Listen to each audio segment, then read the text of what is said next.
The wind cut across the dusty military camp, carrying with it the smell of gun oil, sweat, and the faint bitterness of old battles. Soldiers marched in perfect lines, boots hitting the ground like thunder. Yet among them was one figure who never quite blended in. Her name was Elena Carter, 26 years old, slim but strong, with eyes that carried both warmth and fire. To most who passed her, she looked like any other soldier, blending into the uniform, her hair tucked under the regulation cap. But those who looked closer saw something different, a steadiness in her step, a calm in her gaze, the kind of presence that couldn't be taught in drills. She had grown up in the Midwest, in a town where farms stretched wider than the horizon, and nights were quiet enough to hear your own thoughts. Her father had been a war veteran, a man of few words, but the stories he carried, the weight of comrades lost, and the price of courage, shaped Elena from childhood. While her classmates dreamed of college parties and city jobs, she dreamed of the uniform, of serving something bigger than herself. But joining the military as a woman hadn't been easy. From day one, she'd faced the smirks, the doubts, the whispered bets that she wouldn't last through training. Some men called her weak, others mocked her determination. Yet day after day, Elena pushed harder. She woke before dawn, ran farther than anyone else, lifted until her muscles shook, studied tactics until her eyes burned. She never complained. She never quit.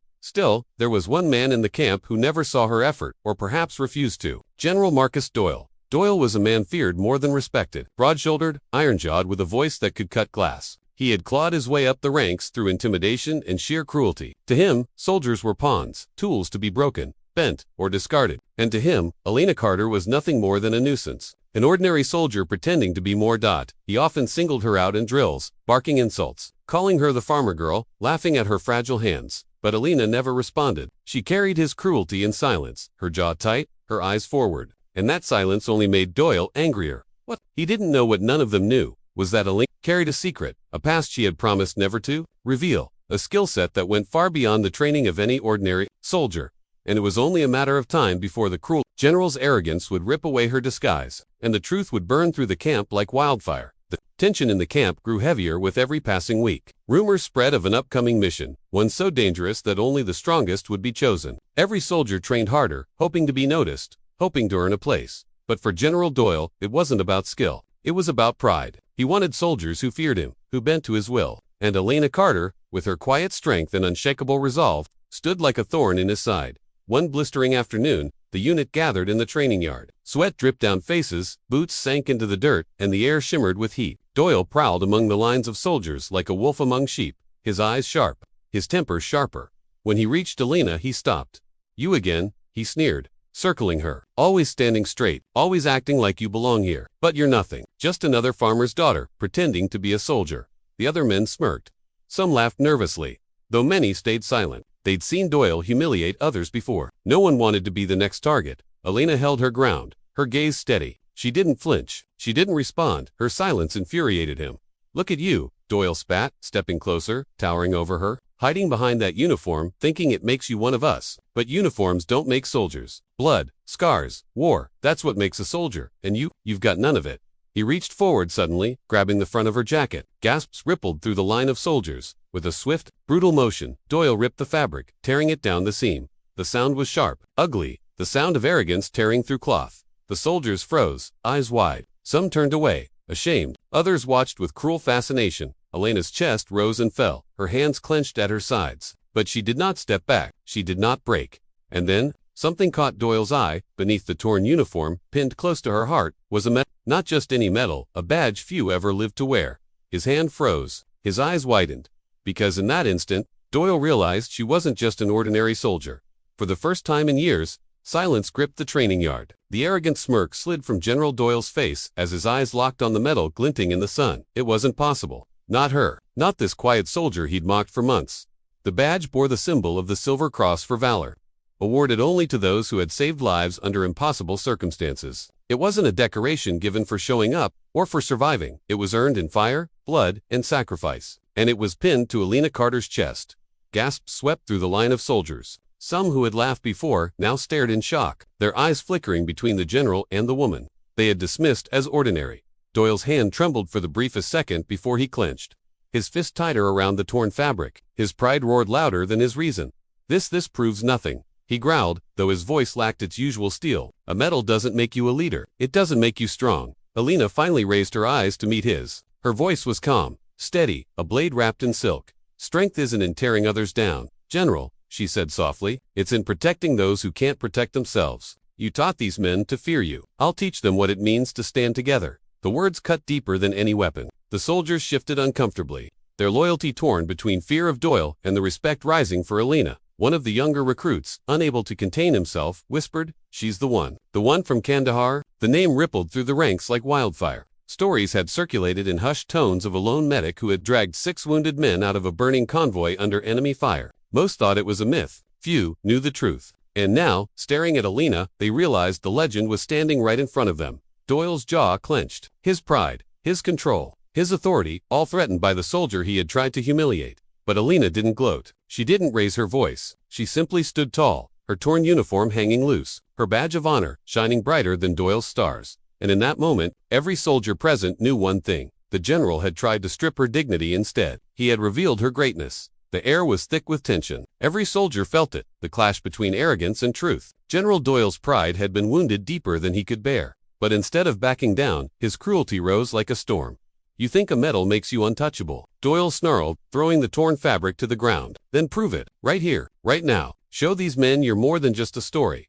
The challenge rang through the yard like a drumbeat. Soldiers stiffened, eyes darting between the general and Elena. They knew Doyle's reputation. He broke men for sport, and now, he wanted to break her. Elena didn't flinch. Slowly, she stepped forward, her boots crunching against the dirt. She removed the rest of her tattered jacket, leaving only the undershirt and the medal pinned proudly to her chest. Her voice was steady, carrying to every ear. "I don't need to prove anything to you, General, but I will prove something to them." The murmur spread again, a current of anticipation. Doyle lunged first, expecting fear, expecting hesitation. But Elena moved with precision born, not of brute force, but of survival. She sidestepped, catching his arm, twisting it behind his back with practiced ease. The general stumbled forward. Stunned at her speed, the soldiers erupted in shouts, some cheering, others gasping.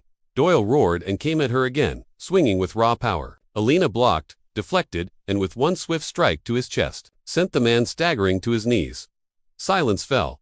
The general, the man they had all feared, was on the ground, beaten, not by strength alone, but by skill, by discipline, by the very courage he had mocked. Elena stepped back, her chest rising and falling with controlled breaths. She didn't smile. She didn't gloat. She simply said, "A true soldier doesn't fight to dominate. A true soldier fights to protect." Her words sank deeper than any blow. The younger recruits' eyes filled with respect. Even the hardened veterans felt their pride shift. And Doyle, clutching the dirt beneath his knees, could not find words. His authority, his cruelty, had crumbled in front of the very men he commanded.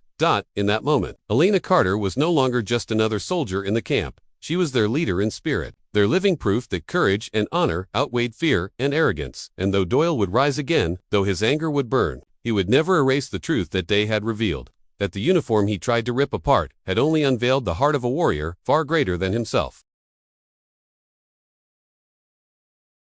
The training yard remained still, long after the fight was over. Dust hung in the air, boots shifted nervously, but no one spoke. For the first time, the soldiers were not looking at General Doyle. They were looking at Elena, the quiet farm girl, the mocked recruit, the soldier he had tried to humiliate. Now she stood taller than ever, not because of victory in combat, but because she had revealed something greater than strength, integrity. Doyle rose slowly, rage burning in his eyes, but when he looked around, he saw it. His men were no longer his. Their loyalty had shifted. They no longer feared him. They respected her, and that wounded him far more than any strike Elena had landed. "Back to drills," he barked, his voice trembling with frustration. But even as the soldiers obeyed, their glances lingered on Elena. Some nodded subtly in respect. Others straightened their backs, inspired by her example. That night, as the camp settled into uneasy silence, Elena sat alone by the edge of the barracks. She touched the metal at her chest, the edges worn smooth by years of memory. It wasn't the metal she valued, but the lives it reminded her of the brothers she had saved, the voices she still carried with her.